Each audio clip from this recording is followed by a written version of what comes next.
Live from San Antonio, Mike Taylor. Oh, hello.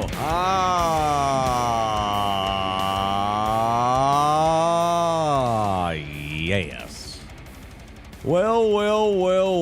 We're back again. Biznatches. Is Walt Garrison dead or not? I woke up this morning, and there were people RIPing the great Walt Garrison, the former Cowboys great.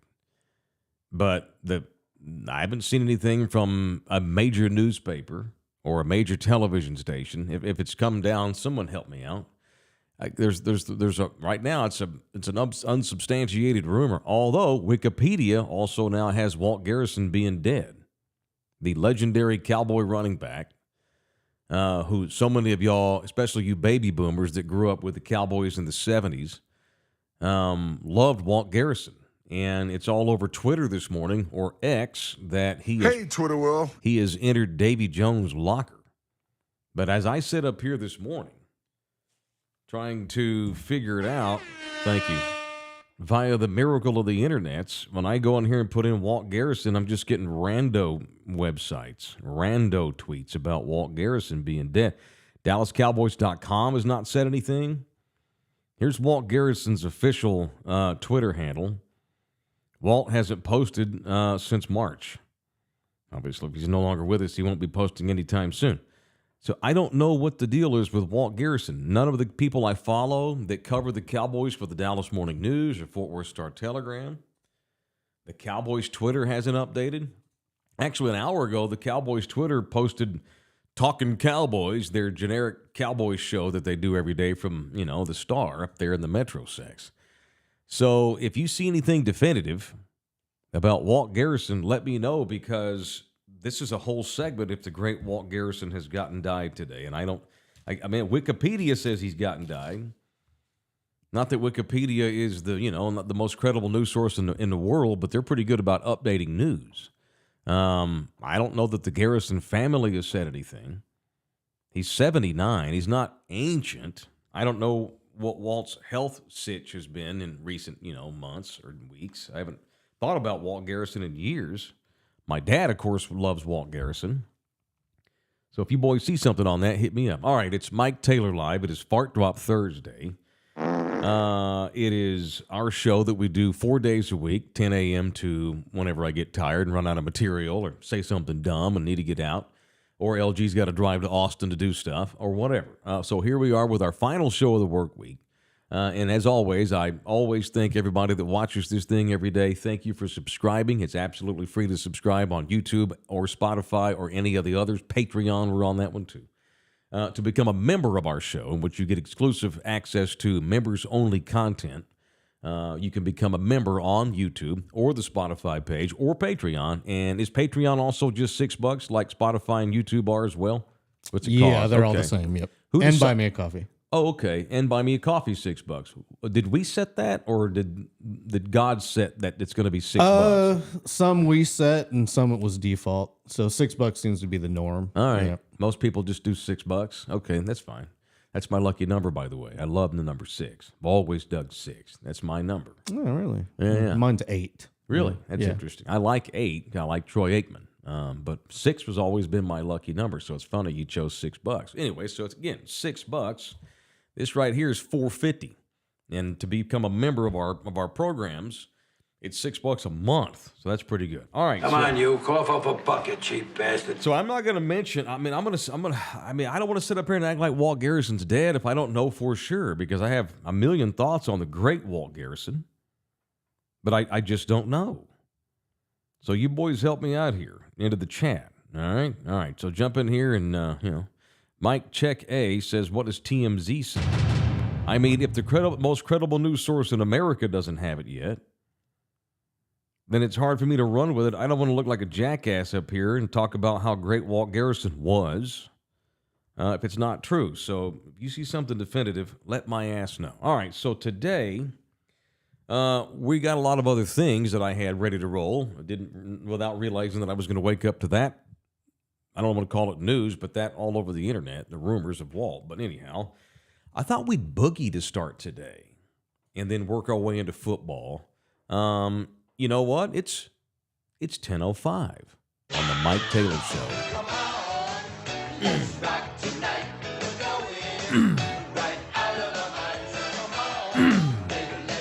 See. All right. Let us boogie.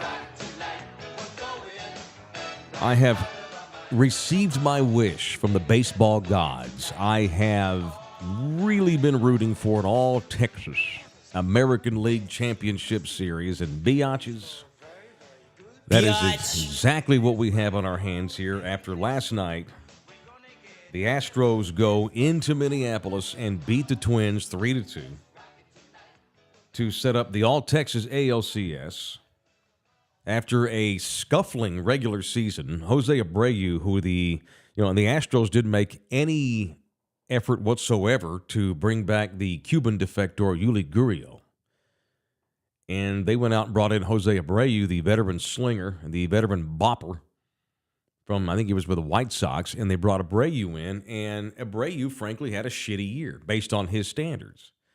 But all of a sudden, there are two Jose Abreu's, and he's known for this, not that he's had a whole lot of playoffs in recent years, and now he's back in.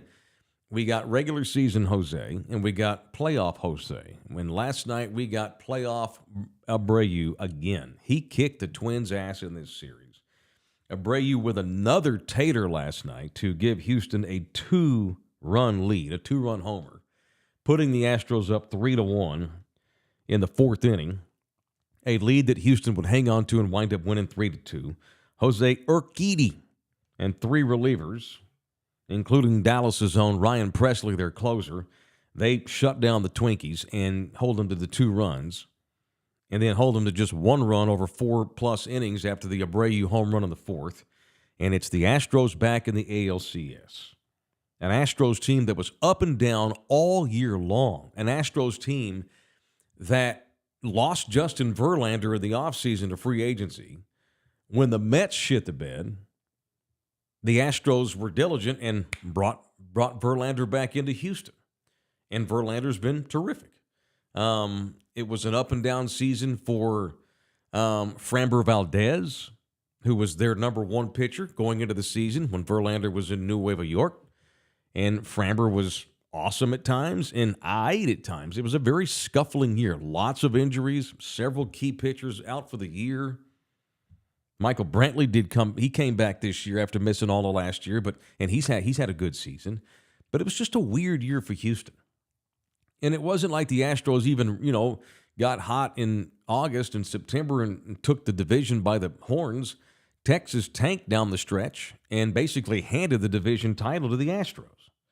So it was a weird up and down season for the Astros.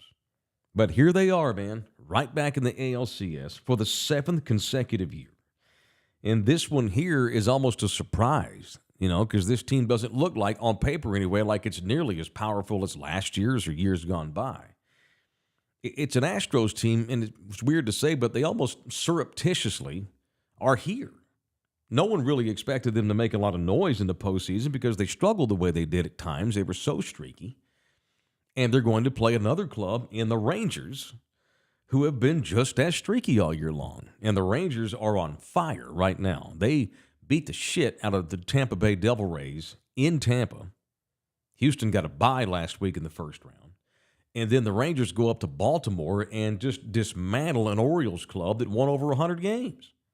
The Rangers went in there and just curb stomped the best of the best in the AL East. That AL East, I've never liked that AL East. It's part of the axis of evil over there. And the Rangers went in there and kicked ass. Bruce Bochy, the legendary Hall of Fame manager for the Rangers. You ever heard Bruce Bochy talk, LG? You had to listen to Bruce Bochy speak one day. I can't even do it. He's got that grovelly voice. Sounds like he ought to be narrating tobacco commercials. Or anyway, but so he decided, Bruce Bochy decided to move San Antonio's own Josh Young down in the lineup because they weren't getting enough production.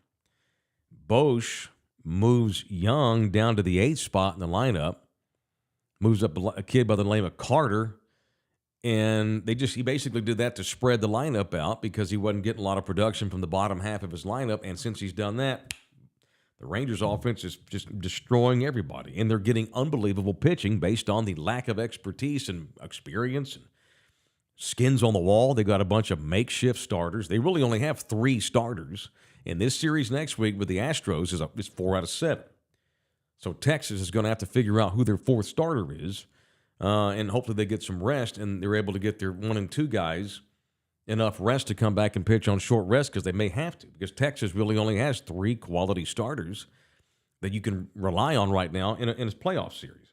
So it's been an incredible run for both of Houston and Texas. So it's an all-Texas ALCS, and I'm excited for it. It's what I've been wanting. And last night in the clubhouse when they were celebrating Verlander, Dusty Baker at first, they were trying to get Dusty to pop the corks. Dusty wouldn't do it. Dusty says he won't pop the cork until they win the World Series. And he made Justin Verlander do it. And live on television, Verlander decides to drop a bunch of fuck bombs on Fox. So here's Verlander last night giving no Fs about being on television, popping corks. They be popping bottles last night in Minnesota. Astros. Who's going to do the celebration? Who want to do the celebration? Me. Yeah. No. I'm doing the World Series. You do this. All right. Come on, B. All right, shit. Boys, this is one of those seasons, nothing went our fucking way early. We battled through injuries. Yeah. We fucking grinded. I wasn't even fucking here. I'm happy to be back. Yeah. The 7th fucking time. 7th fucking time. All right? Don't take that for granted. On 7. Everybody pop these motherfuckers. 1, 2, 3.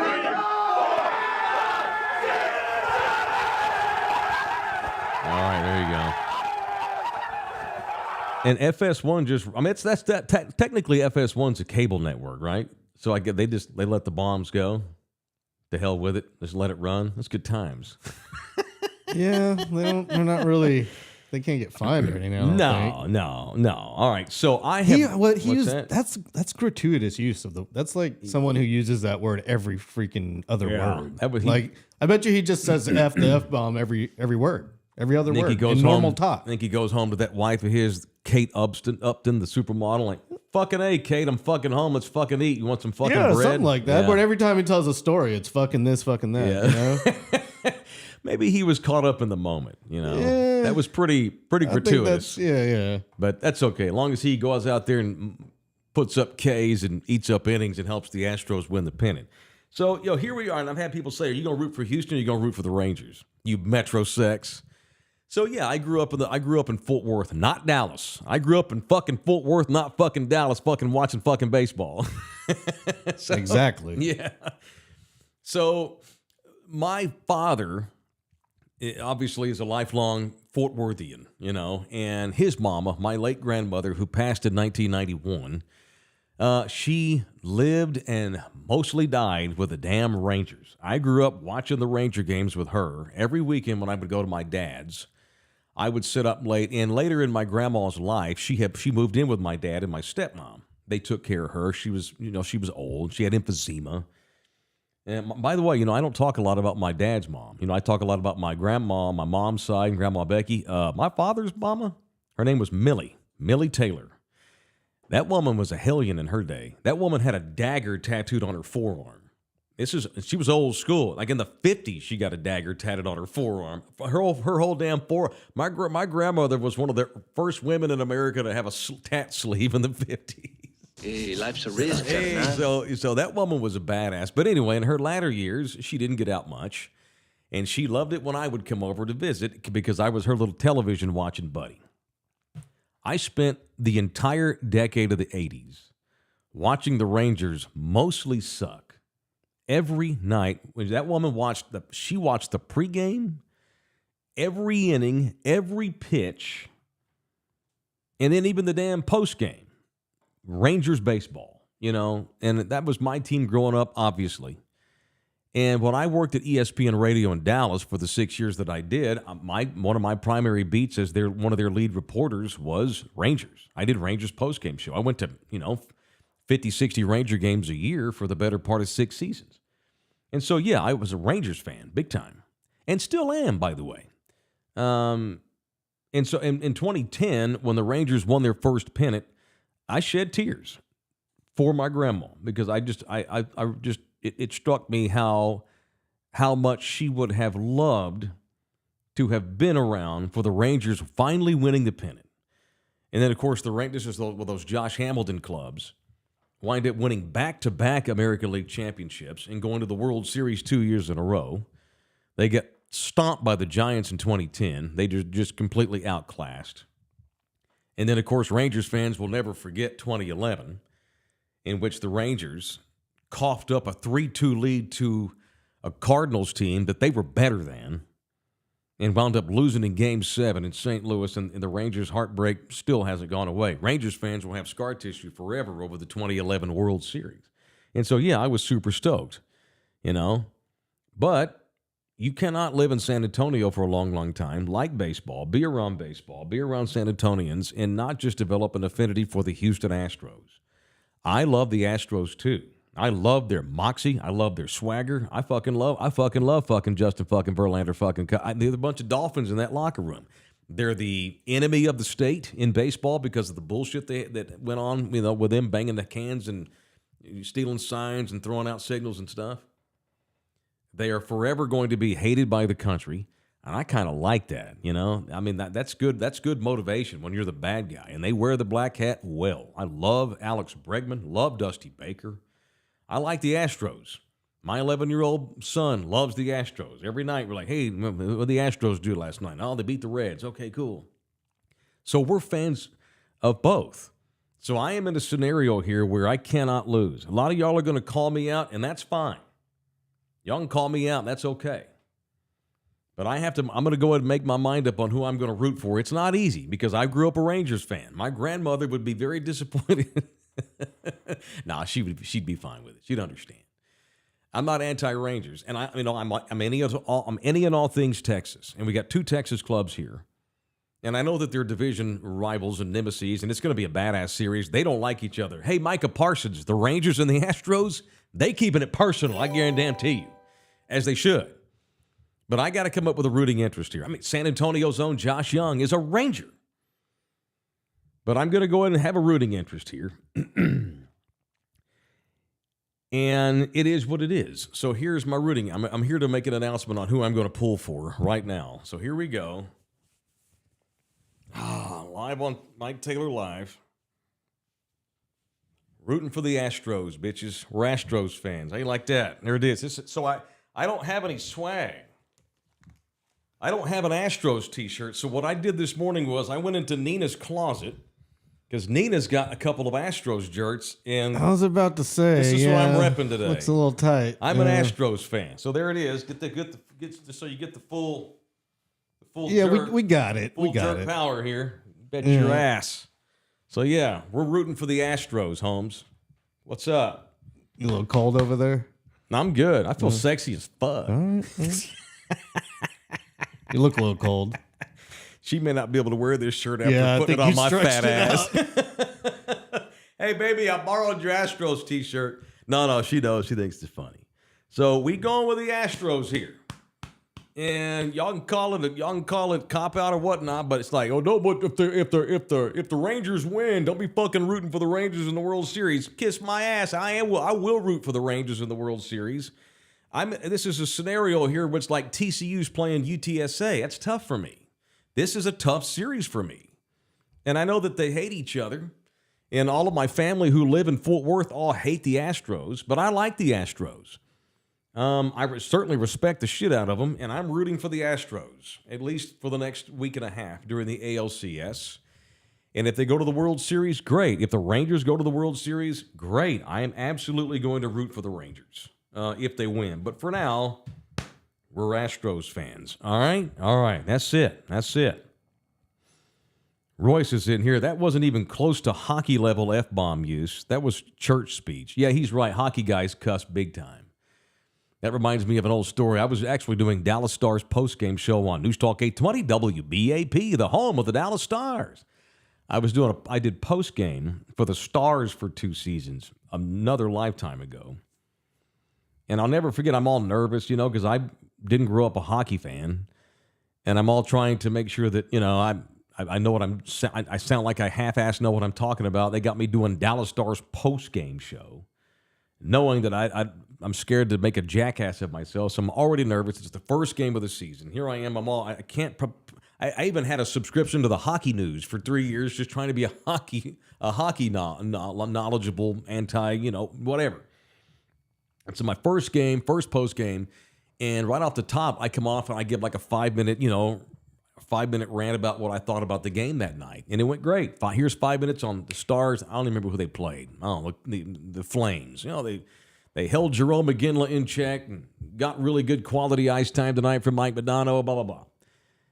And I do a 5-minute opening rant about what I thought about the game, and then you go to the locker room because we had a reporter inside the Stars locker room. This is live. It's a 100,000-watt radio station, WBAP. You can hear WBAP in Canada. This was big time. And so I go down, let's go to our boy, I forget who it was now. Let's go to our guy down in the locker room. And so he pops his mic up, and the first thing you hear is, Jesus fucking Christ, Sally, where's my goddamn fucking helmet at? It's a player in the background bitching at the clubhouse kid because he couldn't find his helmet after the game. So on a 100,000-watt radio station, let's go down to Emil Moffitt in the locker room right now. He's standing by with Mike Modano. And then you hear another guy off mic.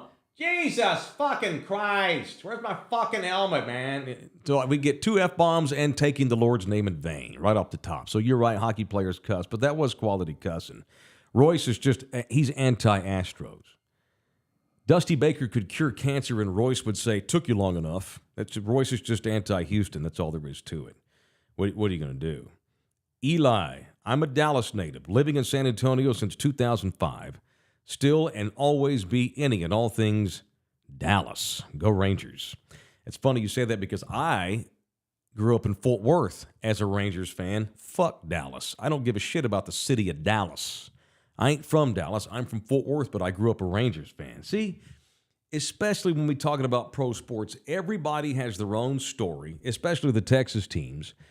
Now, the Spurs, that's religious. That's familia. Outside of the Spurs, you're either a Spurs fan or if you can't be rooting for the Rockets. If this was Spurs and Rockets in the Western Conference Finals, your ass ain't going to be able to root for no Rockets. But this baseball, this is San Antonio. We're a neutral site city. Everybody has their own personal background to all this. Root for whatever team you want. And if your team don't win in this series, you're absolutely, Uncle Mike is giving you full permission to root for the winner of this series, even if it's not the club you happen to be rooting for. I'm not caught up in the Rangers-Astros rivalry. I'm caught up in any and all things Texas, and it beats the hell out of the Twins being in the ALCS. All right, so that's it. Show brought to you in part by Live Oak Vodka. Probably pop a bottle or two. Have a glass or two for Game 1, Rangers and Astros in the ALCS. Looking forward to it. And so I'll probably go on there and get me a little drinking glass. The way I do it is I want to make sure I have the right measurement. So I put the ice in last. Most people don't do that. I put the right amount of vodka in there, Live Oak vodka. Just put a Scotia Club soda, spray a little bit of lemon in there, a lime, and then just drop the lime in there and let that soak. Stir that up, put the ice in, then sip it. I think I'll be sipping that for Game 1, Rangers and Astros of the ALCS. So it's the official vodka of Thunderdome, Live Oak vodka. I'll be drinking that throughout the series. Okay, yesterday during our watch, it came down that, the first trailer of the new movie Iron Claw came out. This is another story about growing up with the Metro Six. Oh, kind of. So the trailer came out, and I walk in here, I'm like, dude, LG, Iron Claw first trailer just dropped. Can we? And he's like, absolutely not. We cannot run this. Copyright problems. God dang it. I mean, can't ever have any fun. Is it not obvious? Well, have we not run trailers before? No. Are you sure? Yeah, I'm sure. You might have on your radio show, but we ain't radio. All right. No, well, okay. Maybe we've run the audio of trailers on the old radio show. Yeah. But we cannot televise the trailer. You're telling me. We got no Even though rights. it's now public. Nope. Okay. Even though it's been shared 4 million times on Twitter by rando people. Can't do it. Nope. Okay. Because we're a broadcast entity and we're not rando Twitter followers and users. Map. Okay. If you get a chance, go watch the new trailer to the movie Iron Claw. It is the story of the rise and the hard fall of the Von Erich brothers. Another thing that we watched with my grandma religiously back in the 80s. If we weren't, we watched all the Rangers games. The only exception was Friday and Saturday night. And then Monday, Tuesday, Wednesday, Thursday, we watched Rangers games. If there was a day game on Friday or Saturday, we watched that. We watched all the Rangers games on Sunday. But Friday night, we watched world-class championship wrestling from the Sportatorium in Dallas. And then Saturday night, rather than Saturday Night Live, I grew up when I was at my dad's house. With Grandma Becky, we'd watch Saturday Night Live on Saturday nights. But when I was at my dad's house, when my grandma had moved in, we watched world-class championship wrestling from Will Rogers Memorial Coliseum in Fort Worth. So they would wrestle in Dallas on Friday, then they'd wrestle in Fort Worth on Saturday. And so I grew up worshiping the Von Erichs. Mike and David and Kerry and Kevin. They had another one, Chris. He was too young. And by now, most of y'all that know anything at all about the Von Erichs know that the tragedy of that whole scene is just, it's inexplicable. And because you had Chris, who killed himself, David, who probably killed himself. All we've ever been told that he had some sort of bacterial infection that he caught while he was in Japan wrestling. Okay. Maybe he ate the wrong sushi. I don't know. Tiger Shushimi. So David dies, but technically it was some sort of a bacterial infection. Chris killed himself. Mike killed himself. Kerry killed himself. And at some point, you're like, what the fuck is up with the Von Erich familia?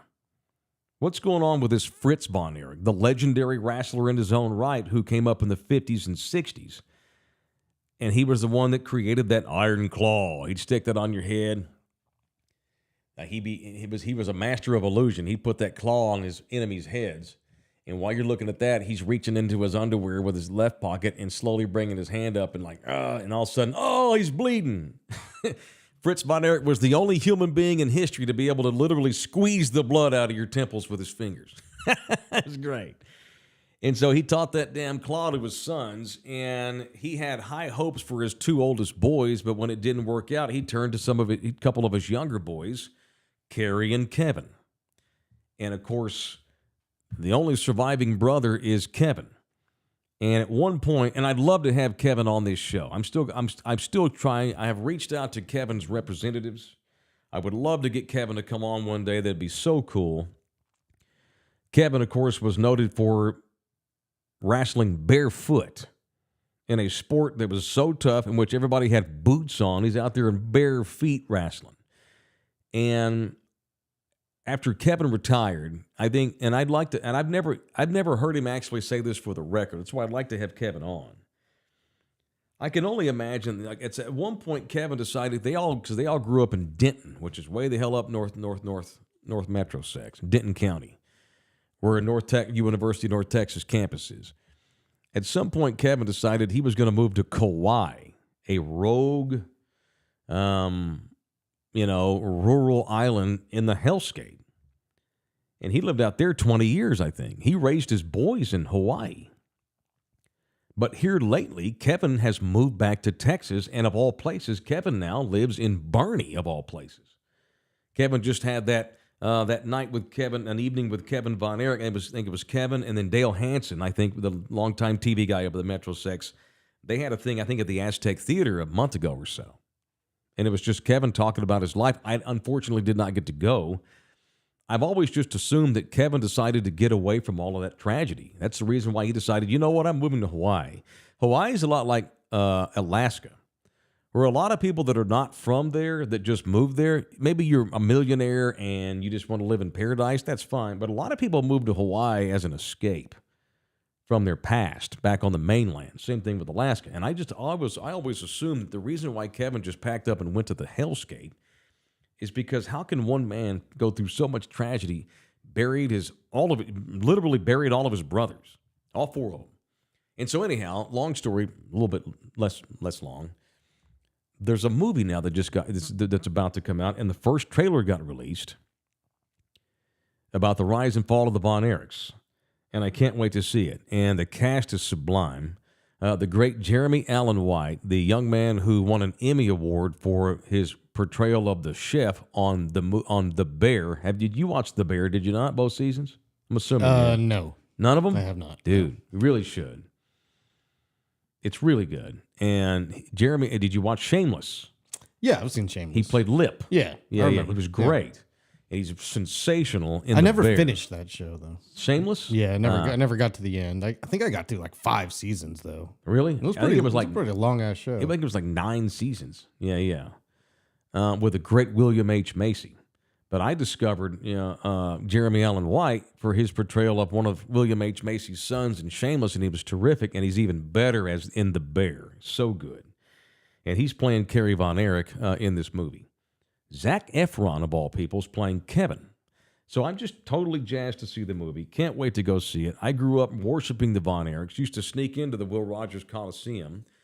Me and a buddy, my mom, she knew what we were doing. She didn't give a shit. She just knew she was getting rid of us for the night. She'd drop us off at the Coliseum, and this is back in the days where you had to have a ticket. You wasn't scanning no phone to get into no concerts back then or wrestling matches. We just kind of blend in with grown-ups and just kind of walk in with grown people and just sneak in. That's how we did it. We got away with it several times. And we go in there and find some cheap empty seat up at the top, and it was awesome. I used to pretend I was Kevin Von Erich, jiving off my damn bunk bed onto like the beanbag and shit. It was awesome. And what I think's, and we were never, what is this? What are you doing here? No audio. You're allowed to do it no audio? Well, we're going to try to sneak it. We'll apologize later. Okay. I peer pressured him into at least playing the video if you happen to be watching and not listening. Can't wait to see this. And I don't know what y'all think about Zac Efron. You know, I think he's awesome. I'm a fan of Zac Efron. Did you see the series Zac did where he traveled around the world going to different blue zones and studying health and how to conserve Mother Nature? No. Okay. I know what you're talking about. Yeah, it was really I've good. heard of it, and I've seen the preview of it. Yeah, it's a good show he did for 2 or 3 seasons. So Zac Efron has come a long way as an actor. He's come a long way from High School Musical when he was on every teenage girl's wall in the country. But he's a serious badass actor. And so right now, if you're watching or if you're listening, LG's playing the video only of the trailer, and it's really good. And watching the trailer and just what I've read about the movie is they're going to portray Fritz Von Erich, the dad, basically as a piece of shit, a 52-yard punt, a guy who forced his sons to go into wrestling and strong-arm them, the whole bit, the tyrannical, over-the-top dad where you're going to do this, and these kids, of course, just all do it to the detriment of their health and mental health because they want to please their daddy, because they want approval from their father. And so these kids all got into this, and they all wound up being champions. So, and I wonder what Kevin thinks about that. I can't wait to see the movie. And I'm assuming Kevin's already seen it, right? Wouldn't that? I'm sure the company would let Kevin see it in advance. Well, I imagine they had him in consulting on the movie. Yeah, I would think so too. I mean, because I'm sure he's getting some royalties. Yeah, because some cash out of it too. Throughout all of this, it was never mentioned that, oh, by the way, Fritz was a piece of shit, or a horrible dad, or over the top, or whatever. And I'd love to get Kevin on our show and ask him about this stuff. This is, as a kid growing up in Fort Worth in the '80s, loving this shit, especially poor-ass Mexican white trash kid like me, I was all the way in on these dudes and can't wait to see the movie. And I don't watch wrestling ever anymore as a grown man, but in the 80s as a little kid, it was as important to me as the Cowboys and the Rangers. All right, so there's that. Show brought to you in part by San Antonio City Soccer. If you are looking for a cool soccer league to support Thunderdome Soccer Club. San Antonio City Soccer Club has over 1,500 players from age 4 all the way up into college age that participate in this club. Teams that travel all over the country. Teams that just play developmental soccer. And the fields that we support the most are up on the far north side. The Speck Road Complex is where you will find Thunderdome Field, the official soccer pitch of Thunderdome. We're the only show in America with its own soccer field, I'll bet you. First I've heard, and the only one I've ever heard of anyway. They can't do that. Look at that, man. That right there, and every time I see that picture, I have to suck it in. To think that we have people that are willing to literally put Thunderdome on a soccer field here in town just delights me to no end, and I highly appreciate that. So there's that. The official soccer club of us, San Antonio City Soccer Club. Information's right there on the screen.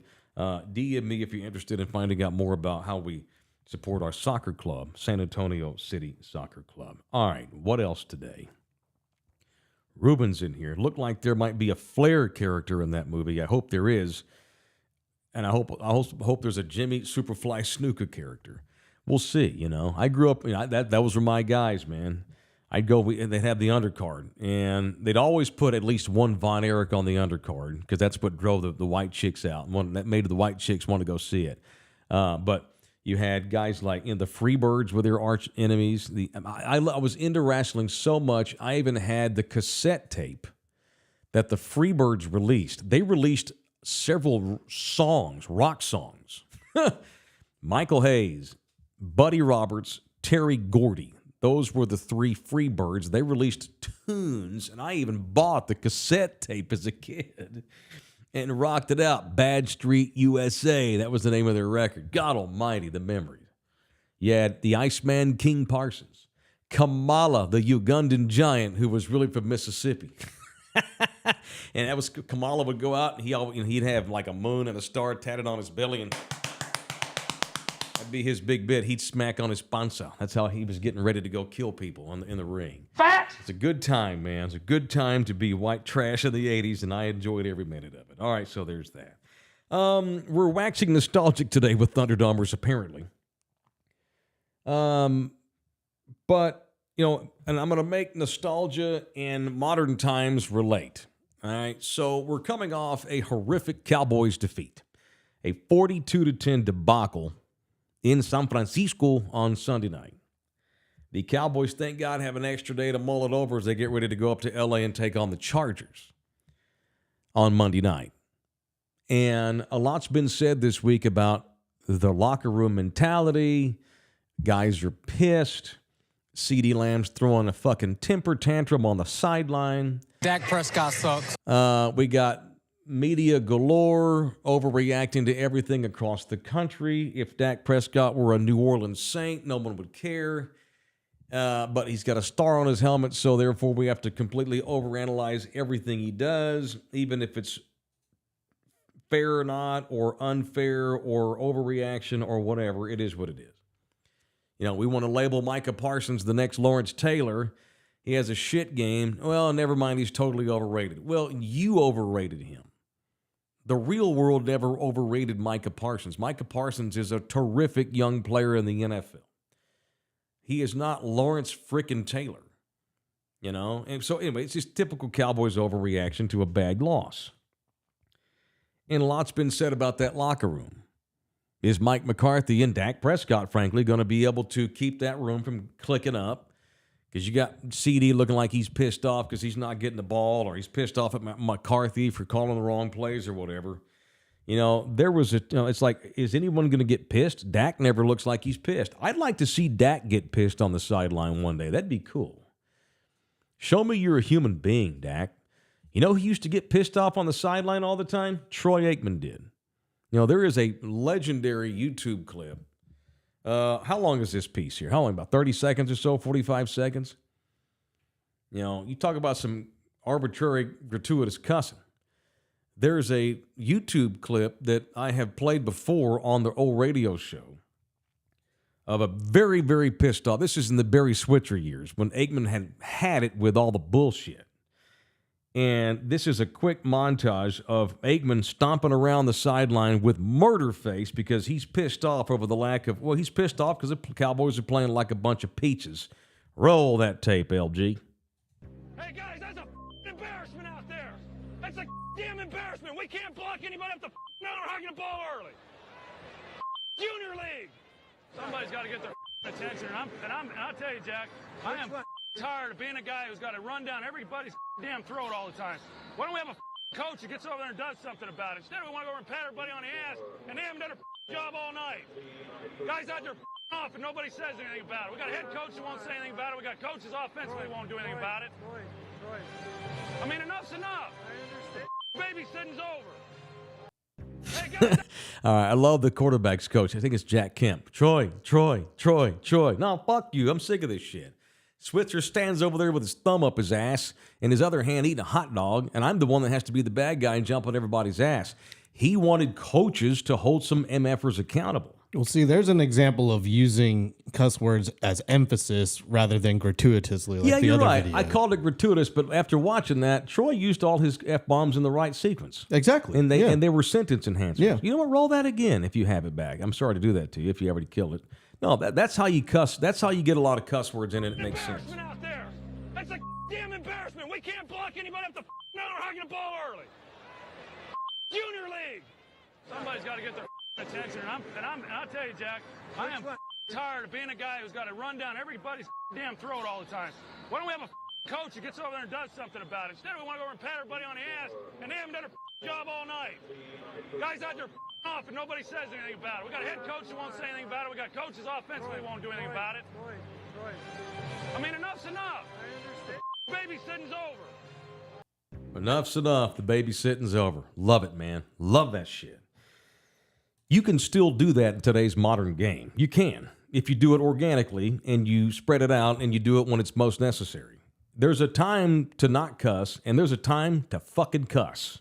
And that's an example of it. The difference there with those teams are the Cowboys don't have a quarterback as good as it needs to be. Troy Aikman was a future Hall of Famer at this point. Troy Aikman was the most accurate quarterback that the Cowboys have ever put onto the field. Troy Aikman was a robot when it came to efficiency.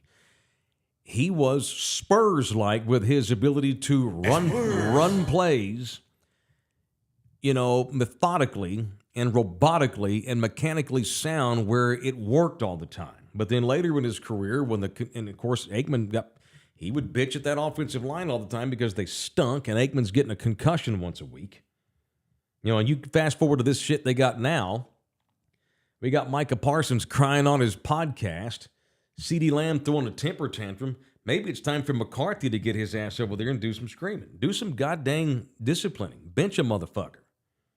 This is football. This ain't kindergarten. We're not, everybody don't set Indian style on an X on the floor and we're going to do ABCs today and everybody gets a gold star. This is a business, a billion-dollar industry. Jerry Jones and his sycophants have spent the better part of this week defending the club. The problem is the Cowboys, they're weak at the quarterback, and that's just all there is to it. But there's not much they can do except for keep playing, stay a professional, and everybody else do their job. Dak can still be good enough to help this thing challenge for the division title, although the Eagles are threatening to run away with it now, aren't they? It's not over. You can still make the postseason here. You can. I was trying to find a quote that I pulled. Where'd it go? Was it, J-Ron Curse. I had it last night, but I saw this thing, J-Ron Curse, who had a shitty game. Of course, J-Ron Curse was banged up. He got hurt 2 different times. Curse is a tough dude. J-Ron Curse did some bitching yesterday. And how he's not going to accept the Cowboys. They were like, because he got asked about the psyche of the locker room. Are you worried about guys getting upset, cliques forming? And J-Ron was like, fuck no. We have a chance to still be good. We got to pull our head out of our ass and get tough. That was basically the essence of what J-Ron Curse was saying. But Dak Prescott needs to come out and take some accountability too. Okay, because 2 weeks ago when he sucked against the Cardinals, he was like, I guess y'all are going to be happy about that, bitching about the media. What you doing, son? The other night, he tells me that was the most humbling I've ever been after a game. Okay, pull your head out of your ass, channel your inner Tupac, take your ass out there Monday night and play great. I don't care if you lose. I don't want to see no confidence Dak, because he's already old Dak, he's banged up Dak, and he's just okay Dak. If I have no confidence, Dak, there ain't no reason to have Dak. I'm ready to run somebody else out there. Now, they can't now. I mean, and I said this on Monday, the Cowboys have got to reconsider giving him an extension just because they want to save money on their cap next year. At this point right now, I'm not even talking to Dak's representatives about no extension. We got to get through the season here and see what shape we're going to be in. Dak may not even finish the season the way things are going because of health. I ain't trying to extend Dak Prescott so I can eat into his cap figure next year. Right now, if I had to make a decision right now, I would make the decision to go ahead and eat into Dak Prescott. I just take it. I just eat the money next year because he ain't the guy. And until you've got the guy at quarterback, it don't matter what other guys you got around him. But for now, they got to play the season. Be a professional, earn your paycheck, go out there and go balls out and do your job. And at the end of the season, we'll reassess. All right, and we'll close with this. We had it happen again. It's happened so much, Lawrence is calling bullshit on this now. He thinks it's a bit. Lawrence, are you ready to accuse the Philadelphia Phillies of forcing these Castellanos moments into or I guess what was the game on last night? Fox maybe or TBS? Lawrence thinks now it's a conspiracy to go viral. Yeah, it happens. It's happened. Much. Yeah, the producers are absolutely scheduling the tragedy or the tribute for the dead person whenever Castellanos is up to bat. You think so? Oh, definitely. They're feeding the broadcasters note cards. Okay, cool. Talk about the dead old guy or the dying old guy whenever Castellanos comes up. I mean, the way baseball players are superstitious as well, it might even be that part of it too. I hope you're wrong because that would take away from the integrity of the broadcast, but I'm not going to dismiss it outright. So last night, and this is, by the way, a playoff series, Phillies and Braves, which is turning into an outstanding series. Phillies took the lead last night 2-1 with a win. Nick Castellanos is up.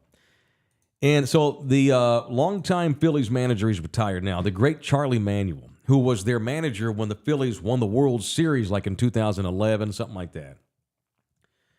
And so Charlie Manuel's had some health setbacks lately, so they decided to start talking about Charlie's health issues with Nick Castellanos up to bat last night on the TV. Well, we got a former Phillies manager on our mind. Charlie Manuel continues to improve. He suffered a stroke a couple of weeks ago. A legend here. 12 seasons as a manager in the big leagues, 9 of those coming here in Philadelphia, and was the skipper of that Jimmy Rollins 2008 Philadelphia Phillies World Series winning team. And good reports coming in. He's even taken a little batting practice, we understand, lately. So Charlie, if you're out there, we're thinking of you. This was Thursday. It's a week ago. He can always rake. Charlie, all he wanted was people to hit bombs. In the air, deep left center field. Castellanos has another one for Charlie. For Charlie. His son loving it. It's like it's scripted. For Harper and Castellanos. It's like the 5th of the night for the Phillies.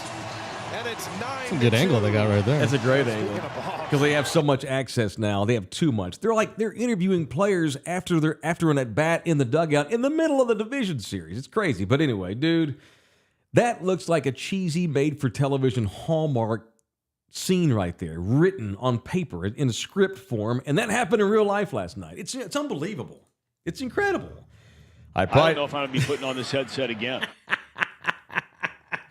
Charlie's not dead. He's just recovering from a stroke. So that was actually a feel-good Castellanos will-time home run last night. Dude, another fusillade from Castellanos.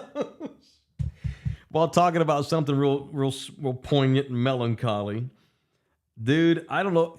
I'm hoping it's not scripted, but that whole thing just makes me so sports horny. It's unbelievable.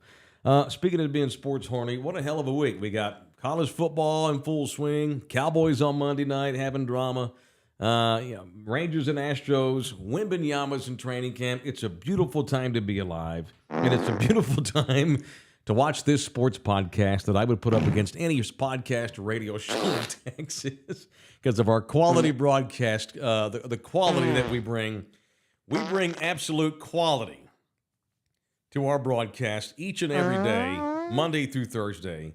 And if you want to be a part of this wonderment and celebrate with us, celebrate sport with us, I beg of you to do so. All right, R&R Auto Glass brings us the Nick Castellanos home run. If you are in need of repair, replacement of a glass in your vehicle, I recommend the greatness that is R&R Auto Glass right by the airport at 281 in Tacoma. Locally owned San Antonio people, UTSA season ticket holders, as it were. And Thunderdomers. Go in there and mention us and get yourself a hookup. Go get that Taylor Especial. It is R&R Autoglass at rnrautoglass.com or 210-340-2588, 340-2588. Mike Cheque's in here. Aikman was a Hall of Fame cusser. Yeah. When you cuss to enhance your sentence, not arbitrarily the way Verlander did it. No one's ever mistaken Verlander for a Rhodes Scholar, by the way. All right. Sport Kate Jenner's in here. So when is college football? Is it college football Tuesday, Wednesday, Thursday, or Friday, or when? I know I've done college football Tuesday before.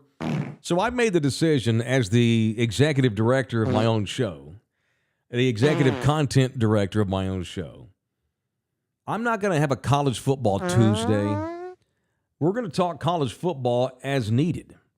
You know, every time I try to have one of these things where it's going to be college football Tuesday or baseball boogie Wednesday, it never lasts. I don't even know why I try to attempt it because I go against my own thoughts. I'll talk anything when it's notable. If something of note happens, we'll get into it. All right? All right. And I know that I haven't talked a lot of college football. Texas shit the bed against Oklahoma and went right back to that shit that we all hate, and they get a bad start, take the lead, blow the damn thing at the end of the game, and let that kid from the hellscape kick their ass. Dylan Gabriel, who grew up about 5 miles from my apartment where I used to live. A lot of good quarterbacks right there in my old neighborhood in the hellscape. I lived in a neighborhood where Marcus Mariota, Tua Tagovailoa, Tua's kid brother, I forget his name, Dylan Gabriel, all played high school football in about a 10-mile radius right there where I used to live in the hellscape. And there he was out there destroying the Texas Longhorns. You know, so everything we talk about, it's as needed and it's as noted. So there's your answer. All right. Trucker D, I went to the Kevin Von Erich show. Kevin had no say in the movie. He didn't even talk to Zac Efron about his role, and he is not getting royalties. Interesting. Huh. So Kevin's completely separate from the movie. I wonder who owns the rights to his story. Don't know. Then. That's a great question. Huh. Interesting. And I have reached out to, I have Kevin Von Erich's representative, and I reached out to him, and I got a no reply a couple of weeks ago. I'm going to try again. Maybe Kevin does not want to talk about it much, you know, if he's not involved in the piece. That's interesting, Trucker D. All right. I believe you, Trucker D, but I need to get a second source on that. I believe you. I believe that you believe yourself, Trucker D. I believe you went to the show, but I'd like to ask Kevin about it personally at some point. All right, Dr. Chingamooses. Dak Prescott only gets pissed off about being asked about leaving San Francisco. Yeah, I know. Dak gets pissed off when it offends him. Dak needs to get pissed off at other teams. Problem is, Dak's not playing worth a shit, so how can he jump on somebody else when he ain't taking care of his own business? All right, well, in there. I've had a good week. Love y'all hard. We're back in here on Monday at 10 a.m. We don't have another Cowboys Overreact presented by the law offices of Orlando Kell till Monday night. So the next time we're on this channel, it'll be Monday at 10 a.m. for Knee Jerk Monday. That's it. We're done. Love y'all hard. People are asking about 3 Cents Podcast. Was it next Tuesday, the next broadcast of that one? Yeah, we'll see you next Tuesday. All right, cool. Thank you for that. And tonight at 7, it's Pickles for Dinner. Me and Nina, we're going to have a Pickles for dinner. I wonder if she'll let me wear this shirt. I bet she will. No, I bet she won't. If I do that, she might. Anyway, that's it. All right, so Pickles for dinner tonight at 7. Mike Taylor Live Monday at 10. Thank you to DJ LG. Love you, boys. Appreciate you. See you tonight at 7.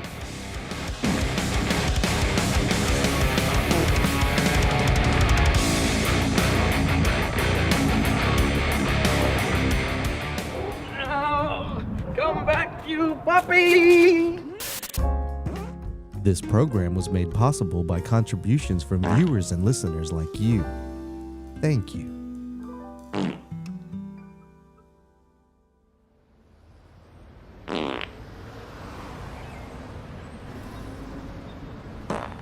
This is a Bronx-bound 6 right.